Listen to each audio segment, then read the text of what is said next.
the question becomes, how do you do a segment proposal?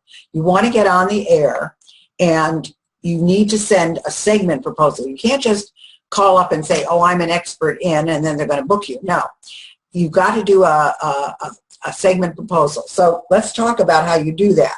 And you send those, by the way, to the segment producer. And how do you find out who the segment producer is? You either watch the station, if you're in the area, you watch the station and get the names, and they usually roll them at the end. If not, you've got to call and find out and ask, and they will tell you. So you send your proposal to the segment producer, and every show can have a segment producer of its own, or it can have 3 or 4 segment producers. Now, I was in a particular city, and I happened to be in my hotel room, and I turned on the TV, and there was this show going on. It was a local show, and I was watching it, and I thought, I would be perfect for this. So I waited and waited and waited and waited, and I waited till the end, and I wrote down these segment producers' names. I called the station right then and there. I mean, this is too good to be true. I mean, it doesn't happen that often. And I asked for the segment producer, got them on the phone and said, you know who I was. I'm Dr. Gail Carson. I'm the SOB, the spunky old broad, and I have a wonderful segment on the 3 worst mistakes that a person over 50 makes when trying to start a second career. They booked me right away. I mean, I got on, I think I was on within 2 days. So, I mean, it was just lucky. It was the right one. It was a perfect segment for them, and so forth. But it can happen like that. But you better have your segment ready for them. That's the important thing. Know what it is you want to talk about.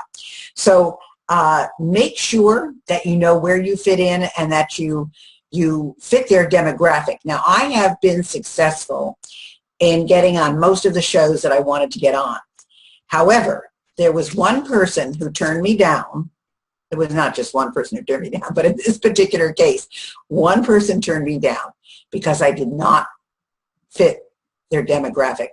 They were in LA and they just catered to a younger audience. And since my segments were all about the over 50 market, it was not a segment for them, even though other people said, this is perfect because we don't have enough segments for them. Then here's another thing that happened to me. I think you'll find this very interesting. One of the stations, I won't name which one, but it was in New England, said to me, oh, I could never tell my boss about you. And I said, why not? Spunky old broad, SOB, it's too risque. Well, I thought I was going to crack up because I thought, I've never heard that before. You know, most people think it's cute. Most people like it. The stations like it because it's a little controversial, and then they explain it. This is the original SOB, spunky old broad. That's what she calls herself.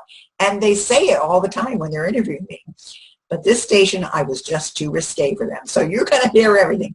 I'm too risque. They have too young a segment population, whatever it happens to be.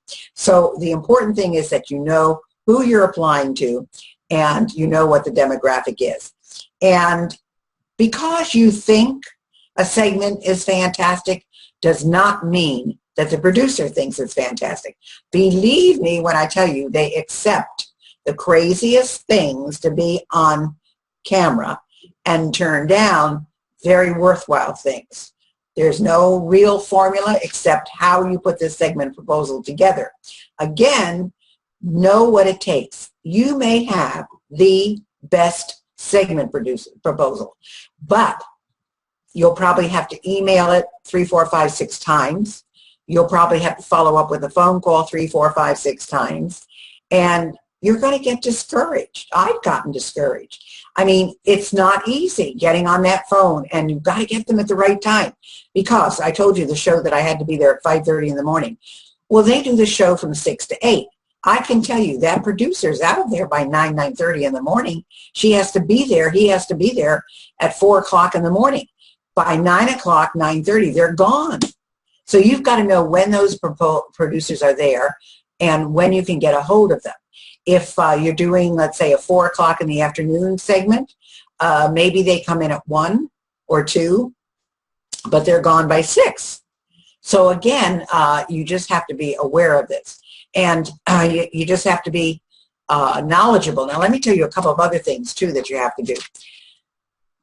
If you're going to be coming in from out of town, you need to get there, of course, the night before, which means you need to take an early flight, because if you take the last flight out, with today's flights the way they are, they just may not fly. So you have to make sure that you are on one enough to get you there on time. Now, let me tell you what happened to me, and it was very hurtful for me, but it just was the way it was. I had booked to go from Fort Lauderdale to, I can't remember whether now it was, I think it was either Albuquerque or it was, well, it was one of the western cities. It was either in New Mexico or in Arizona, or where I was doing a 3-city tour. And I had booked late afternoon. Well, there were storms, and planes couldn't get in and planes couldn't get out. I got rerouted 3 times, booked on 3 different planes, and never got out. Now it's about 8 o'clock at night. It's about 8 o'clock at night, and I have to be able to find the producer for an early morning show. This was not the easiest thing to do. So I called the station, and of course I got voicemail after voicemail after voicemail, but I thought, if I don't show up there tomorrow morning, what's going to happen? So I called and called. I think I finally got somebody in engineering, and I said, I need to talk to so-and-so, gave the host's name.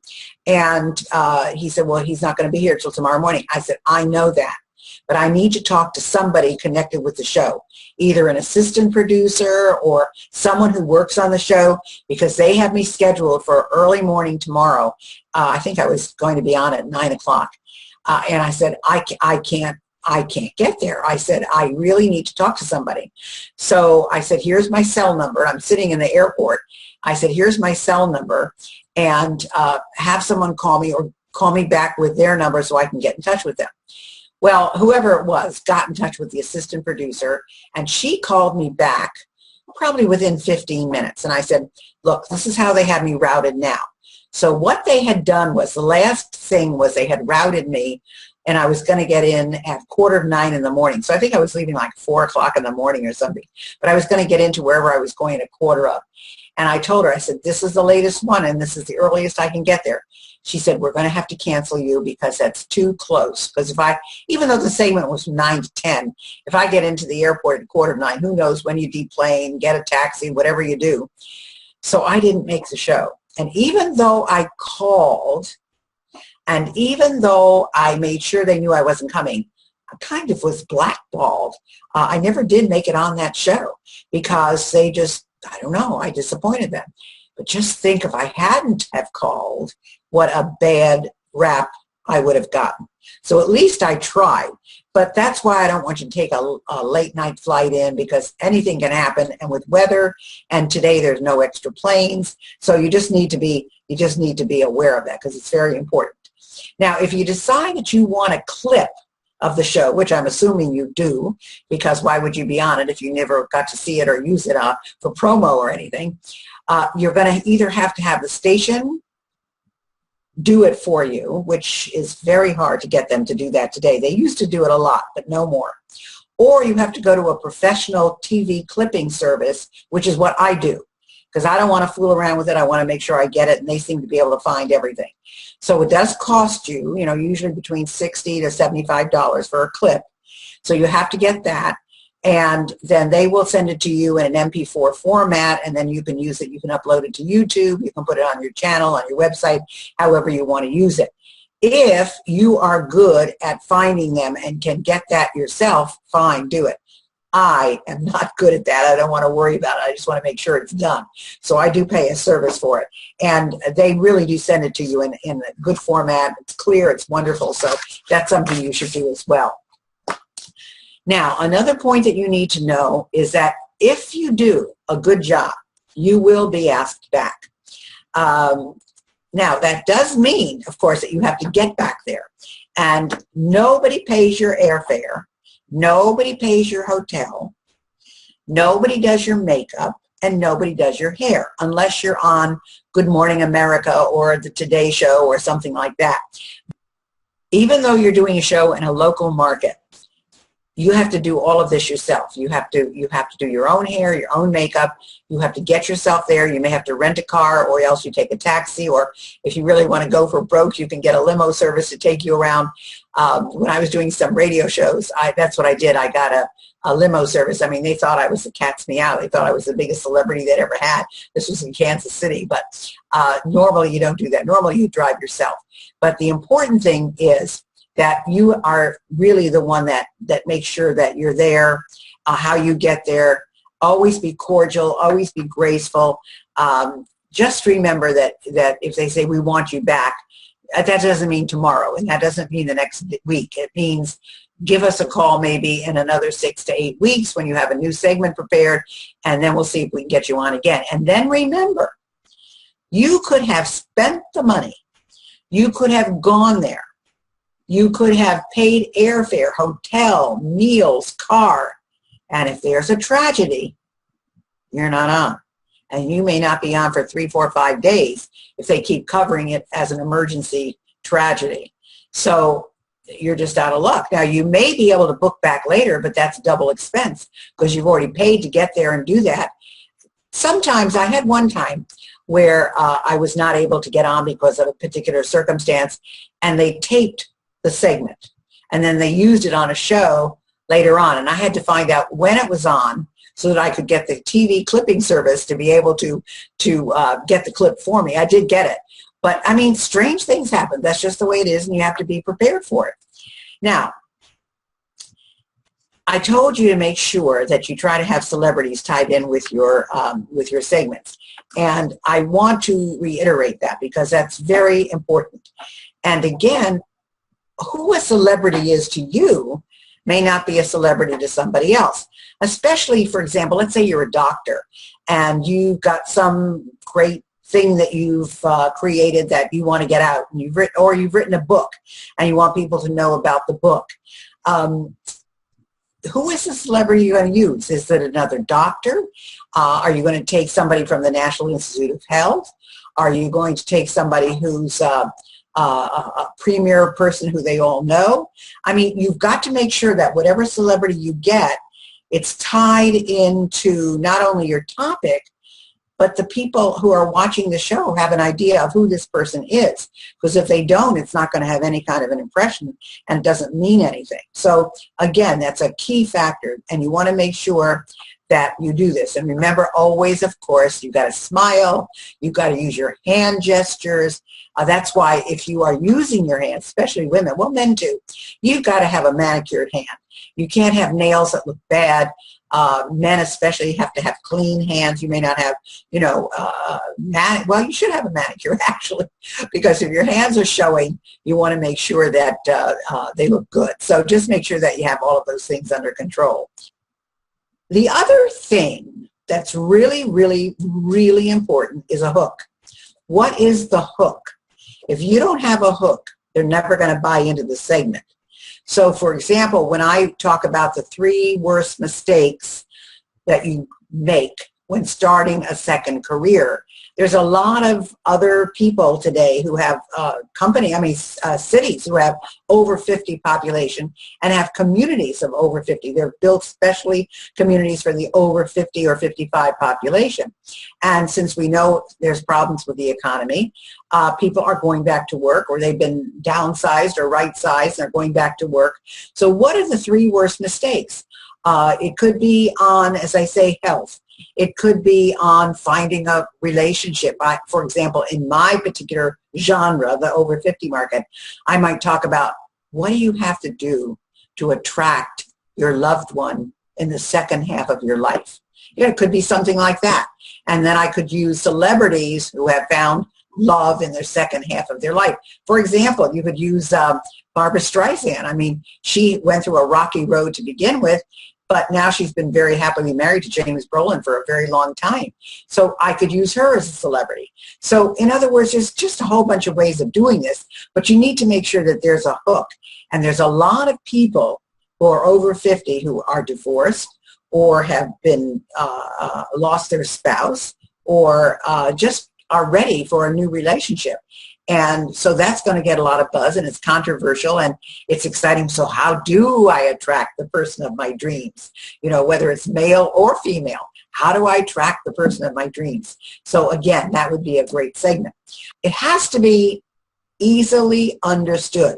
I told you about not having any jargon, but the whole thing has got to be easily understood. How do I attract this other love of my life? What do I have to do?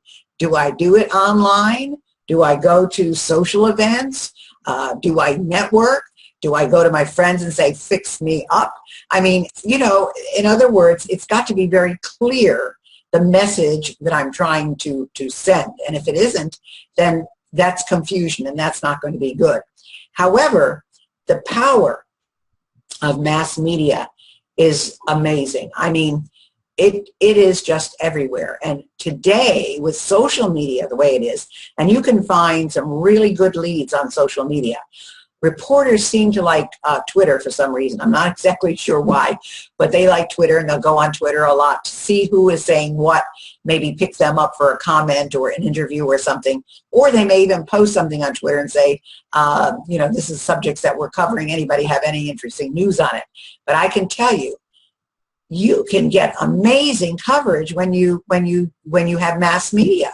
I mean, it can go from a news station to a published article, to a print newspaper, to online publications, to blogs. I mean, there's so much that can happen from all of this. Mass media is amazing. Now, one of the reasons why you have to have a plan and you have to stick to it is because you do want to get coverage in so many different areas. So that's why, you know, if you can plan to be in a particular city and maybe do TV and then maybe do radio, maybe be interviewed by the newspaper or by the business community or whatever it happens to be, if you can have a plan to do all of those things when you're a city, that's getting bang for your buck because you're there anyway. You spent the money anyway, so you might as well be able to get all of that accomplished. Now, you've got to be assertive when you approach these producers. Now, not aggressive. Don't get hostile with them. And don't be passive. Oh, okay, it's all right. Be assertive. Say, I have a really great segment that I know your audience would be interested in. And this is what it is. And you can give them a little tidbit. And then what they normally will say, well, send me something. And then you send them your segment proposal. But the important thing is that you've got to be assertive because they're going to just pass you off if you're not really strong. Very important. And I know that many of you want to get on shows because you want to publicize your book. Remember something. A book really doesn't make you money. Books are great business cards. Books are great to get you notoriety. Books are great to position you. But to make money, you're not going to make money off of a book. Because most people expect to buy a book for $9.95 or $19.95. So maybe 20 bucks. If it's a hardcover book, maybe they'll pay up to $30, $35 for it. But, you know, if you're just somebody and they haven't heard of you, but the subject sounds interesting, they don't want to really spend more than $20 or $25. So the important thing is use the book as the hook to get on. Make sure that it's very good material. Then have the theme. Remember, still use the celebrities. You can still use the celebrities. Have the theme, and it will get you on. But it's not going to necessarily sell a lot of books. Yes, I have sold books on television. But in the scheme of things, it's not a lot of money. So just be aware. And if you find something that is really controversial or very current, you can even make up a new book, put up a dummy cover. You know, you can put something together really quickly, but just enough so you can show it on air. And then if anybody wants the book or orders the book, you can always write it at that point. And we're going to get into that in a little bit. But the important thing is you can even create a fake cover if it has to do with a very controversial topic that's going on at the present time. Do I suggest that? No, but you can do it. It will get you on the air if it's something they're interested in. And as long as you really are going to write that book, if someone is interested in it, that's all that counts. And 99% out of 100 times, they do not ask you about the book. I mean, they'll say, well, why do you think such and such? But they won't ask you to really, you know, give them the book, or people won't write in and say, I want that book. I mean, if they do, it's very rare. But just know that there are people that do that. I talked about watching the shows to see if you're a fit. And I know that you do want to use this platform to get publicity for your book. But you just want to make sure that if you're only promoting a book and they say no and you want to be on that show, you better have other segments ready. I have 4, 5, 6 different segments, and I've included some of them in this product, so you'll be able to see what they're like and know what to do. However, you have to be able to have a couple of different ideas. If you're a one-trick pony, it's going to be much more difficult for you to get on the shows. I've had people say to me, I'm really not interested in that segment about getting second jobs. What else do you have? Or I've had people say to me, I don't want somebody to sit there and talk about that. I want something lively. I want something with excitement, which is why I came up with that workout segment, because that's moving and it's energetic. But I had to come up with that like on the fly, because I was focused on my 3 worst mistakes you can make when getting a second career. And they said, we don't want that. And so they said, what else can you do that's a little bit lively? And I said, well, I can do a workout for seniors. Well, they love that. So again, just, you know, be more than a one-trick pony. I've talked a little bit about social media. I'm not a social media expert, so I don't want to tell you that I know everything about that. I just want to tell you that I do know that reporters are on Twitter, so if you can use that in any way, that's important. But again, I do want to give you 2 media resources. One is Cision.com, spelled Cision.com. There's a charge for these. And the other is Burrell's Luce, BURRELLESLUCE.com. Both of these will give you access to people. There is a charge for these, but it will give you access to people. Well, I hope that was good for you. I hope you learned a lot of media tips. I tried to include a lot of things in the TV portion. I've got radio to go yet, but the TV is a little more complicated than radio is. So that's why I wanted to spend the majority of time on TV. And most people like to be on TV. So that's why I wanted to spend the time with you. But I hope that was helpful for you. And if it wasn't, and you have questions, remember, you can go to my website and post a comment there, or you can email me at gailcarson13@gmail.com. I'll be glad to help you in any way at all. And of course, we have more in-depth training. We have the media boot camp that we do, and then I do private coaching. So any way I can help you, I'd be more than happy to. But hang on, because we're going to talk about radio now.